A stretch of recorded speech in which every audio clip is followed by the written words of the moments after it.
साथियों, मैं भी एल लूणा मेरे YouTube चैनल स्टडी टाइम में आपका हार्दिक स्वागत करता हूं। आज हम इस क्लास में जो वाक्यांश के लिए सार्थक शब्द होते हैं, यानी वाक्यांश के लिए एक सार्थक शब्द है, उसके बारे में हम देखेंगे। तो उससे संबंधित जो महत्वपूर्ण क्वेश्चन थे वो मैंने इस क्लास में लिए हैं। पिछली एग्जाम में वो पूछे गए क्वेश्चन है। तो अगर आप मेरे चैनल पर पहली बार विजिट कर रहे हो तो आप मेरे चैनल को सब्सक्राइब कर ले, बेल आइकन को ऑल पे प्रेस कर ले, ताकि मेरे आने वाले हर वीडियो का नोटिफिकेशन आपको मिलता रहे। दूसरी बात, एक जरूरी सूचना कि अगर आप मेरे चैनल से नियमित जुड़े रहते हैं, मेरे चैनल को सब्सक्राइब करके रखते, तो मैंने इस जो व्याकरण है, इस व्याकरण के नोट्स तैयार कर रहा हूं। वो नोट्स आपको निःशुल्क मिलेंगे। तो मैं आपको व्हाट्सएप या टेलीग्राम के जरिए वो नोट्स उपलब्ध करवा दूंगा। तो आप मेरे चैनल से नियमित जुड़े रहे, क्योंकि वो जब भी तैयार होंगे तो मैं किसी भी वीडियो में आपको उसके संबंधित सूचना है वो दे दूंगा। अब बात करते हैं हम पहले क्वेश्चन की। तो हमारा जो पहला क्वेश्चन है वो है, ऐसा रोग जो छूने मात्र से फैलता हो के लिए सार्थक शब्द होगा। PSI 2021 में पूछा गया। यानी ये जो क्वेश्चन है ना, विलोम शब्द, पर्यायवाची शब्द, एकार्थी शब्द, वाक्यांश के लिए एक शब्द, ये जो हमारे को क्या है कि ऐसे ही लगते हैं कि भाई ये तो हम कर लेंगे, और पर इनमें से क्या है कि कुछ क्वेश्चन ऐसे आ जाते हैं जो हम परीक्षा में कर नहीं पाते, और इन क्वेश्चनों को गलत करने से हम पीछे रह जाते। तो इनको भी आपको अच्छे से देख के जाना होता है, क्योंकि एग्जाम में लीड लेने के लिए ये क्वेश्चन महत्वपूर्ण होते हैं। तो हमें पूछा कि ऐसा वो कौन सा रोग है जिनके लिए हम एक शब्द काम में लेते हैं जो छूने से फैलता हो। ठीक है, तो ए में दे रखा संक्रामक रोग, बी में चर्म रोग, सी में असाध्य रोग, डी में घातक रोग। तो वो संक्रामक रोग होता है जो एक दूसरे के छूने से फैलता है। जो छूने से फैलने वाले वो रोग है, उनके लिए एक शब्द काम में लेते हैं, संक्रामक रोग। ये जो ऐसा जो रोग छूने मात्र से फैलता है, जैसे कितना लंबा वाक्य हो रहा है, उसके लिए सिर्फ हमने संक्रामक रोग। तो इससे क्या है कि एक वाक्य में जो संक्रामक रोग हमने जो यूज किया है, उससे वाक्य में एक रोचकता बढ़ती है। ठीक है, बात करें 2 नंबर की। हमारा क्वेश्चन नंबर 2 कह रहा है, वह कवि जो तत्काल कविता कर सके उसे कहते हैं। PTET 2021 में आया हुआ क्वेश्चन है। तो ए में आकवि, बी में आसु कवि, सी में महाकवि, डी में सुकवि। तो उसे आसु कवि बोलते हैं, यानी जो तत्काल कविता कर दे। तत्काल कविता का मतलब है कि जैसे जो कवि सम्मेलन होता है, तो एक दूसरे आपस में जो चर्चाएं करते हैं, उस पर वो तुरंत प्रभाव से बिना लिखे ही कविता कर देता है, उसे आसु कवि बोला जाता है, जो तुरंत कविता कर दे। क्वेश्चन नंबर है हमारा 3। अनुवेश का अर्थ पीछे प्रवेश करना है। तो अनुवेश्य का क्या अर्थ है? BSTC 2021 में आया हुआ क्वेश्चन है। तो हमारे जो 3 नंबर है, ए में दे रखा जिसका जन्म पीछे हुआ हो, बी में बगल के घर में रहने वाला, सी में अनुवेश करने की क्रिया या भाव, डी में जो ऊंचा न हो। ठीक है, तो इसमें हमारा बी वाला ऑप्शन है ना, ये बगल के घर में रहने वाला, यानी अनुवेश्य का मतलब होता है बगल के घर में रहने वाले। बगल का मतलब जो पास में हो। ठीक है, क्वेश्चन नंबर 4 देखिए, किस वाक्यांश के लिए प्रयुक्त शब्द सार्थक नहीं है? जो सार्थक नहीं है, पटवार 2021 में पूछा गया क्वेश्चन है। हमें जो सार्थक नहीं है वो देखना है। तो ए में दे रखा बिना वेतन काम करने वाला, उसे अवैतनिक कहते हैं, ये बिल्कुल सही है। बी में दे रखा दोपहर के बाद का समय पूर्वाहन, ये पूर्वाहन नहीं होता, ये अपराहन होता है। अपराहन होता है, पूर्वाहन पहले का होता है। सी में जिसका अनुभव किया जा चुका हो, अनुभूत, ये भी सही है। डी में जिसे जीता नहीं जा सके, अजय, ये भी सही है। तो हमें पूछा है कि जो सार्थक नहीं है, तो ये सार्थक नहीं है, बी वाला। तो इसमें बी हमारे राइट हो जाएगा। आगे देखो,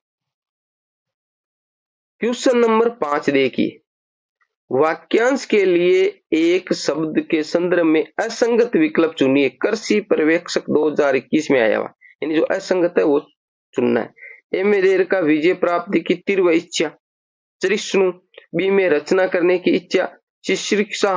सी में कोई काम करने की इच्छा, चिकित्सा। डी में बार बार युद्ध करने की इच्छा, युत्सा। तो इसमें हमारा जो ए वाला ऑप्शन है ना वो गलत है, बाकी सारे क्या है, सही है। विजय प्राप्ति करने की इच्छा वो तृष्णु नहीं कहलाती। 6 वाला देखिए, 6 नंबर क्वेश्चन है, जहां धरती और आकाश मिलते हुए दिखाई देते हैं, वाक्यांश के लिए एक शब्द है रीट 2021। यानी ये कह रहा हमें, जैसे ये धरती हमारी क्या गोल है, तो ये आकाश ये आगे दूर तक हम देखते हैं तो हमें लगता है कि नीचे आगे धरती से मिल गया है। तो वहां पर जैसी ऐसी स्थिति हमें प्रतीत हो जहां धरती और आकाश मिलते हुए दिखाई देते हैं, उसे क्या कहते हैं? तो ए में विपिन, बी में पारावार, सी में महानद और डी में क्षितिज। तो उसे क्षितिज बोला जाता है। उसे क्या बोला जाता है? क्षितिज। तो 6 नंबर में हमारा डी ऑप्शन है वो राइट है। आगे देखो क्वेश्चन नंबर 7 देखिए, किस वाक्यांश क्वेश्चन नंबर 7 देखिए, किस वाक्यांश के लिए प्रयुक्त शब्द सार्थक नहीं है? वीडियो 2021 में आया हुआ क्वेश्चन है, जो शब्द सार्थक नहीं है। ए में दे रखा है, जो आसानी से दिखाई ना पड़े दुर्लक्ष से। बी में जो ज्यादा दीर्घ न हो नाति दीर्घ। सी में जहां कोई विघ्न न हो निर्विघ्न। डी में जिसे जीतना आसान हो दुर्जय। ठीक है, तो ये बात गलत है। डी वाली है वो क्या है? जिसे जीतना आसान हो वो दुर्जय नहीं होता है। जिसे जीतना आसान ना हो वो दुर्जय होता है। 8 नंबर देखिए, कुछ भी नहीं जानने वाले को कहते हैं। पीटीटी फर्स्ट पारी 16/9/2020 में आया हुआ है। यानी जो कुछ भी नहीं जानता उसे कहते हैं। ए में दे रखा अज्ञ, बी में भिज्ञ, सी में अल्पज्ञ, डी में विज्ञ। तो हमारे अज्ञ होता है वो। ए का मतलब नहीं, के का मतलब जानना, यानी कुछ भी नहीं जानने वाला को अज्ञ बोला जाता है। आगे देखो, हमारा क्वेश्चन नंबर 9 है, अजात शत्रु का अर्थ है। पीटीटी सेकंड पारी 16/9/2020। ए में दे रखा जिसका कोई शत्रु न जन्मा हो। बी में जिसका कोई शत्रु शेष न बचा हो। सी में शत्रुओं का नाश करने वाला। डी में शत्रुओं पर विजय पाने वाला। तो 9 नंबर में जो हमारा ए है ना, अजात शत्रु बोला जाता है जिसका कोई शत्रु न जन्मा हो, यानी जिसका कोई भी शत्रु ना हो। 10 नंबर देखिए, अनंग शब्द का अर्थ है। BSTC 31 अगस्त 2020 में आया हुआ क्वेश्चन है। ए में बिना नक का, बी में नासिका रहित, सी में बिना शरीर का और डी में मिथ्या गान। तो अनंग का मतलब होता है जिसका शरीर ना हो, बिना शरीर वाला उसको अनंग बोला जाता है। अन का मतलब अन यानी नहीं, और अंग का मतलब जिसके अंग नहीं हो। तो जिसका शरीर नहीं है वो इसके अंग नहीं है। ठीक है, तो उसे बोला जाता है अनंग। आगे देखो,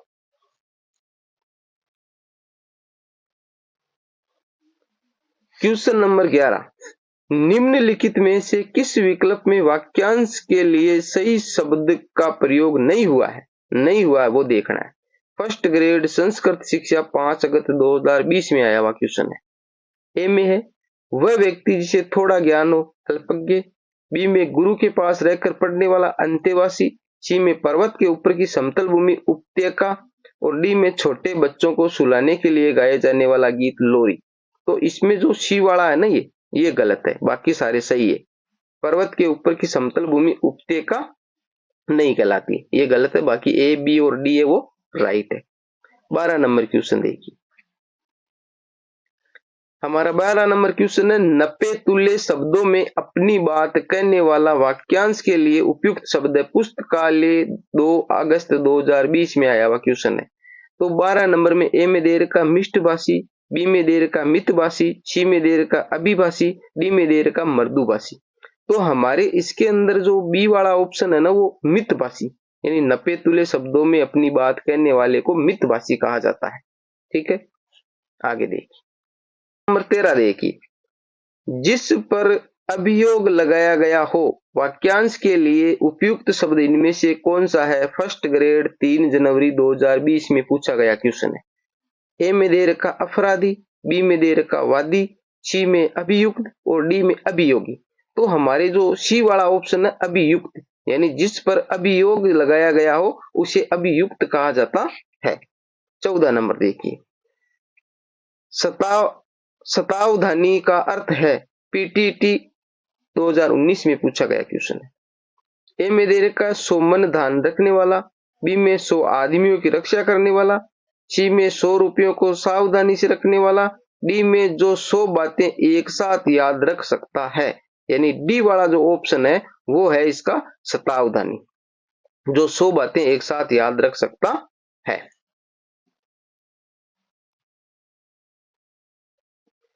क्वेश्चन नंबर 15 देखिए, एक स्थान से दूसरे स्थान को हटाया हुआ का अर्थ है BSTC 2019।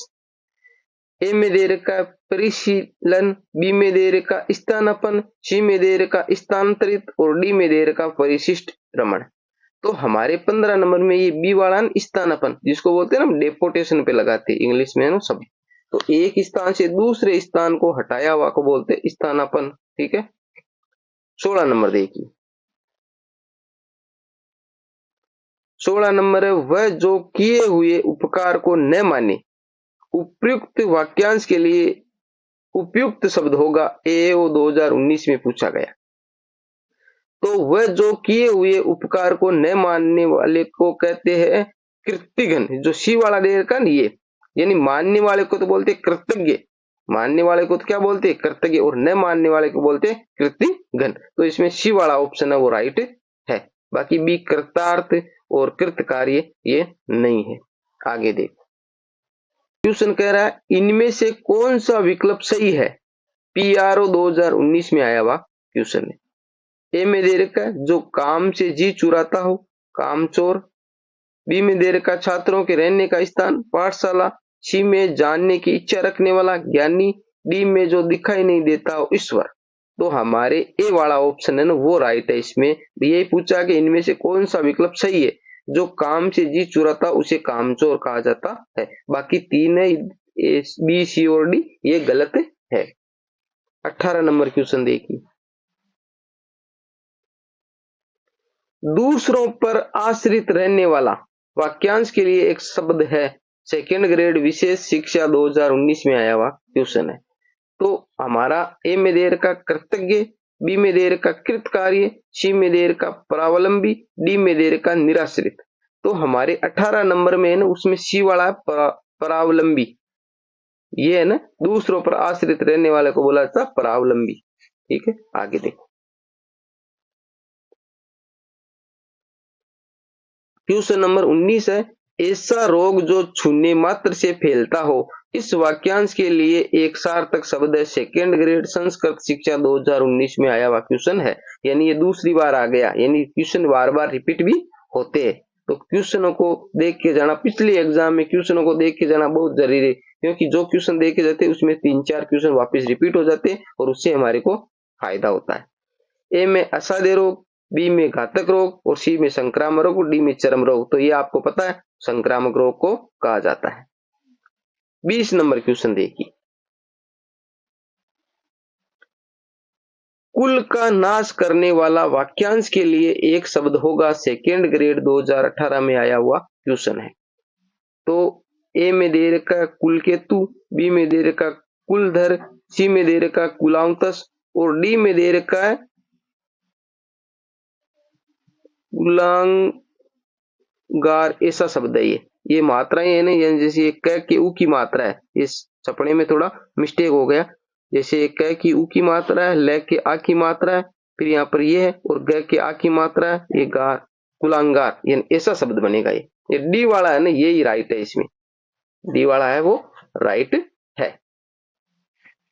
आगे देख, क्वेश्चन नंबर 21 कह रहा है पर्वत के नीचे तलहटी की भूमि के लिए एक शब्द है। प्रधानाध्यापक 2020। ए में दे रखा आदित्य का, बी में दे रखा अद्युढ़ा, सी में दे रखा अनुढ़ा, डी में दे रखा उपत्य का। तो हमारे 21 नंबर में डी वाला ऑप्शन राइट है, यानी उस जमीन को पर्वत के नीचे तलहटी की जो भूमि होती है उसे उपत्य का बोला जाता है। 22 नंबर क्वेश्चन देखिए,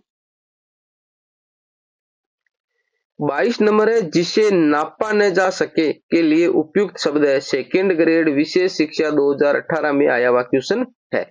तो 22 नंबर में हमारे ए में दे रखा अप्रिमेय, बी में दे रखा अप्रतिभ, सी में दे रखा अप्रतिम और डी में दे रखा अविकल्प।